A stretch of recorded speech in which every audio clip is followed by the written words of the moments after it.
Why did the Chatterbox bring the megaphone to the fight? Because it wanted to make sure its burst damage was heard loud and clear. Dead joke for the day. Either way, what's going on, DAGs? Welcome back to another video. My first build video for the new season, Burden of Truth. And the build that I will be showcasing today is a Chatterbox build that I've been running around and really enjoying with the new momentum system. I get up to 2125 RPMs, which is definitely crazy and insane. And it's super easy to maintain the momentum. If you're new to the channel, welcome to d.a.g Gaming. I'm the host, Nox. And if you're interested in joining my Rogue X Hunters community, I do have a Discord server that you're welcome to join. Links in the bio. And I also made a new Twitter page if you're interested to give me a follow. Without further ado, let's get right into it.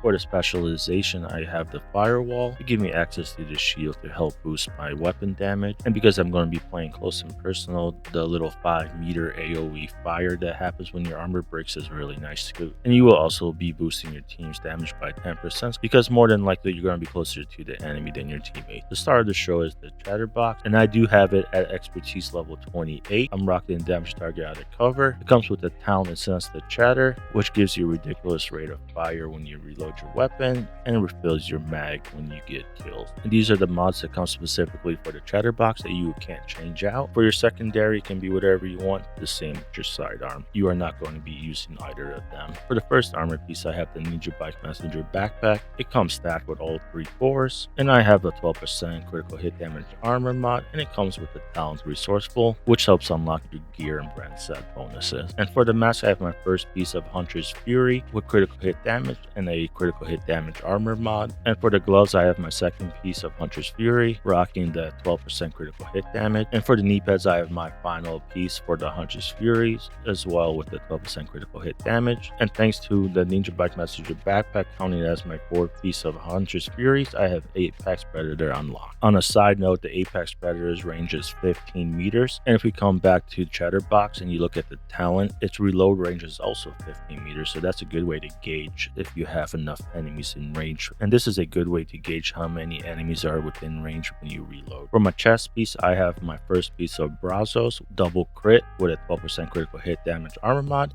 And for the talent, I have Obliterate. And for the holster, I have my second piece of Brazos, the named item Picaro's holster, and it comes with 10% weapon damage and 12% critical hit damage. And as before, thanks to the Ninja Bike Messenger backpack, I have all 3 brand set bonuses unlocked, giving me that juicy 50% magazine size, allowing me for a better chance of keeping the stacks in my Chatterbox. For my first skill, I'm running the Scanner Pulse.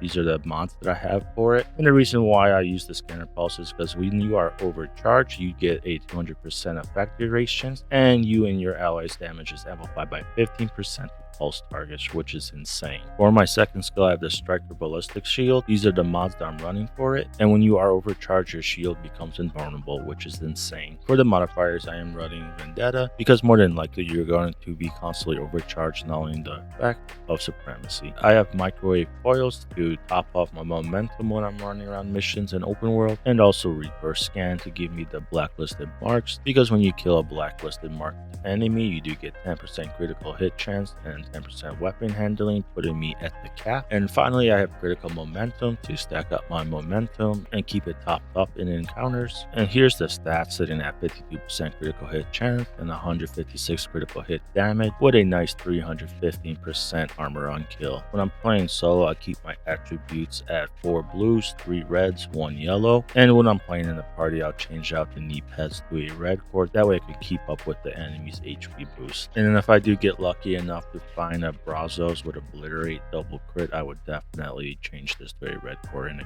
play. This is definitely a really fun running gun build. You get some insane RPMs. Like I stated before, you get up to 2125 RPMs when you're fully stacked up. And with Hunters Fury, you dish out some crazy damage and have really good survivability. And with the skills, you're constantly putting out crowd control and you're invulnerable to damage when you're overcharged, which is really nice. This build is most effective in tighter quarter missions and open world activities due to the optimal range of your gun. And the way that Hunters Fury works, you definitely want to be up and close close to enemies. And if you're playing larger missions like Roosevelt Island where the enemies spawn really fast, you're going to spend the majority of your time running around instead of shooting, and you open up yourself to get gunned down by the enemies when you're trying to reposition yourself closer to them. Alright, let's head over to the shooting range because I know you all love to see those big floating damage numbers. So the strategy that I do with the Chatterbox when I am starting a encounter is I will run up to the enemies and I will reload near them. A good way to know that you're in range for Chatterbox reload mechanic is you can look at the Hunters Fury marks above the enemies.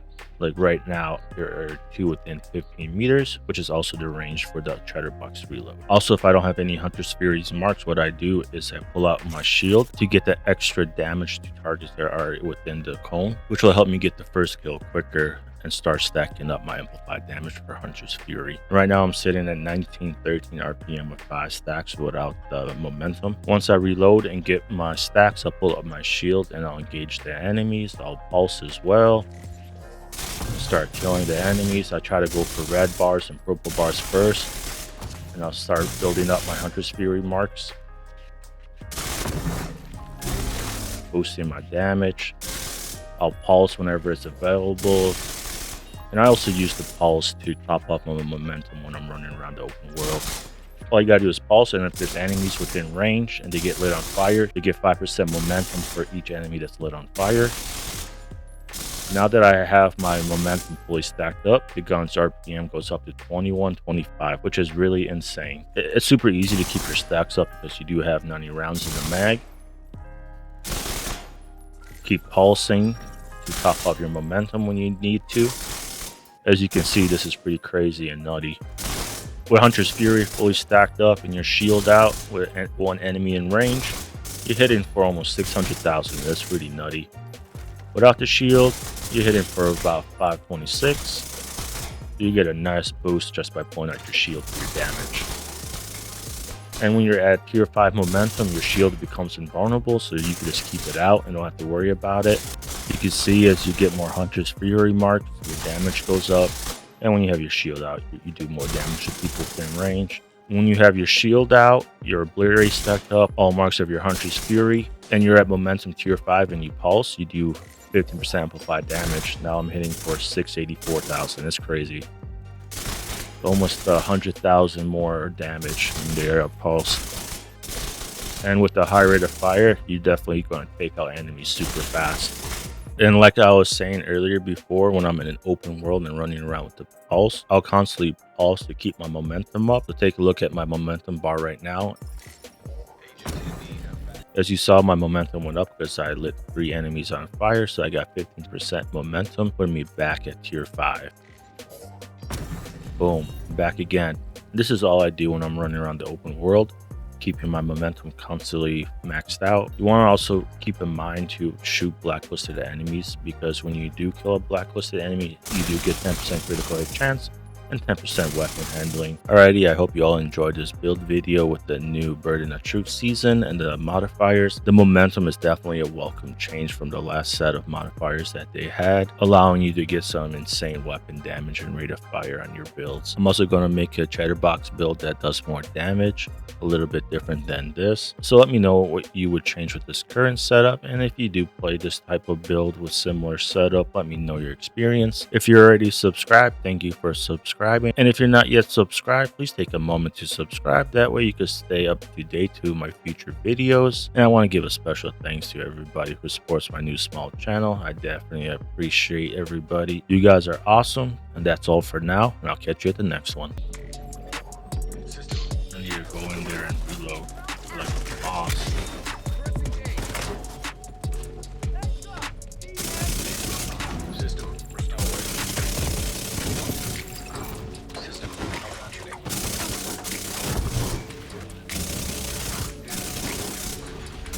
Oh shit.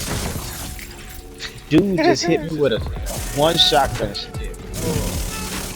It's all good. Do what you gotta do. Oh, you die again? I got hit with a fucking shotgun. Did you try not getting hit by your shotgun? Fucking right, I tried not to get hit by a shotgun. You need to do better. You're all stuck in the door, easy picking.